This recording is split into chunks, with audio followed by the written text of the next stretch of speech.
I am under no laws but God's.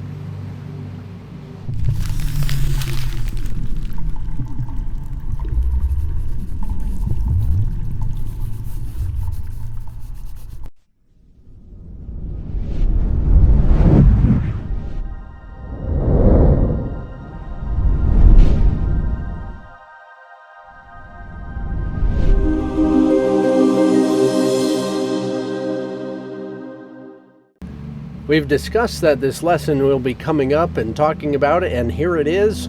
We are finally getting into the idea of what is magic and essentially what is, say, the difference with miracles.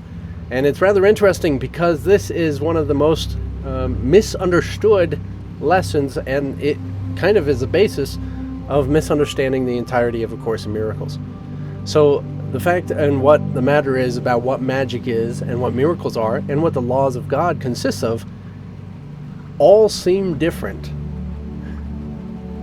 There's so many different variations to interpret this that usually imply that you're doing something wrong. Now, if you're implying that you're doing something wrong when you're reading it, and you think that there's guilt being implied in this, in your insanity, then you're misunderstanding what this is referring to. So the laws of God and what the laws of God are essentially just to sum it up, I'm not going to make a list for you, but to sum it up in the sense of simply everything you desire and think of becomes manifest. So just to say it in that simple way, of course there's ways of debating that and figuring it out essentially, but to recognize that you have made decisions manifest to put your salvation into objects. So this is what is referred into magic, like pills and money and different variations of all sorts of different things, where you think, if only I do this, or if I take that, or get this amount, then I'll be saved. It's really understandable when the sense, and what most people understand with the pills, in the sense of, oh, these pills are magic and they change the substance of my body, or they actually heal me, or whatever it might be. And people tend to avoid pills and stop medicine at this lesson because they misunderstand why they work. So remember that the laws of God, for the sake of just summing it up in the sense of whatever you think about becomes manifest. In that same sense is, if you think about a pill working or not, it becomes manifest. So in that case, it is in the laws of God, yes. But the fact that you think it's in a pill is magic. So everything in the whole world is all encapsulated in this idea of magic. The fact that you think gravity is what is holding you down is magic, when it's not gravity holding you down. It's whatever you think becomes manifest. In the same sense of the fact that you think you are something to be held down, like a body, is an idea of magic.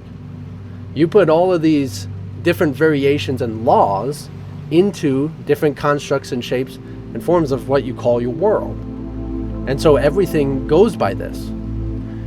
So easily passed over is that line referring to the fact that you think there's laws between what is yours and what is God's. And this is actually in referencing to the fact that there is none. There is no difference between what you are and what God is. So even while you think there is, it is simply because what you think as God becomes manifest. You literally create universes and worlds in your experience because of what you are.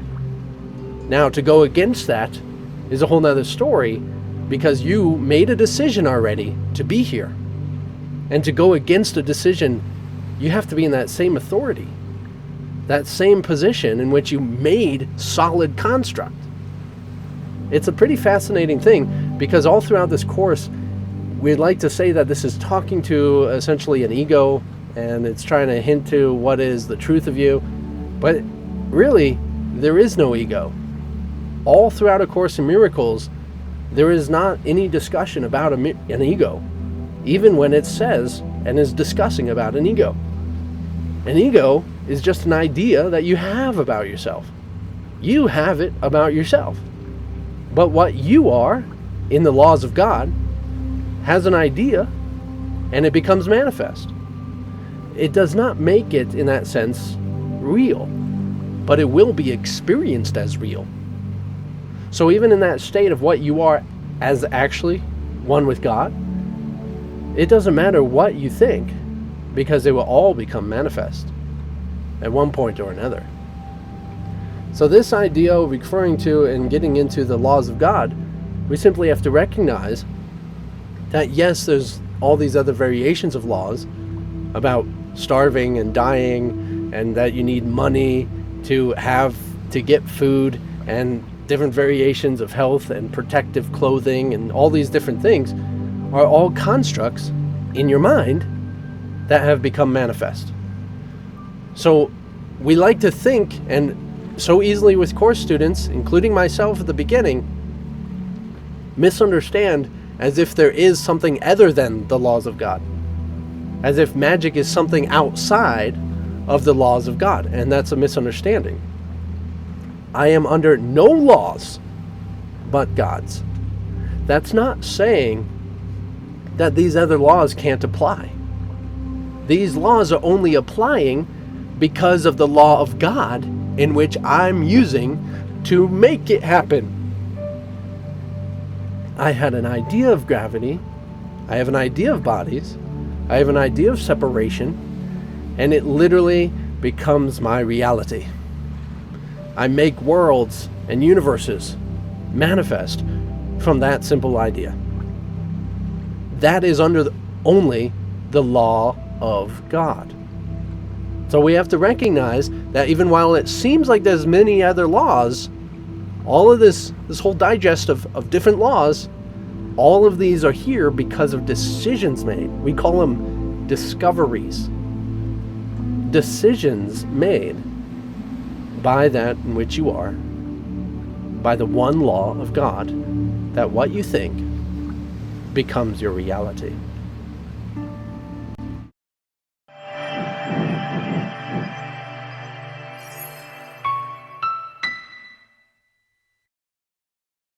Oh man, good stuff going on right here. Jeez, this is awesome. It's so easily misunderstood that the Course is not telling you you're doing something wrong. It is telling you that if you want to know yourself, then you have to think properly. You have to think in correspondence to what yourself is. If you think in a different fashion, you'll understand different things. So in this same sense, you can't understand and know the law of God if you think you're under all these other laws and don't recognize that all these other laws are under the law of God. So establishing that sense and remembering that no matter what law, no matter what circumstance, no matter what is going on in physics or anything, it is all because the law of God has established it.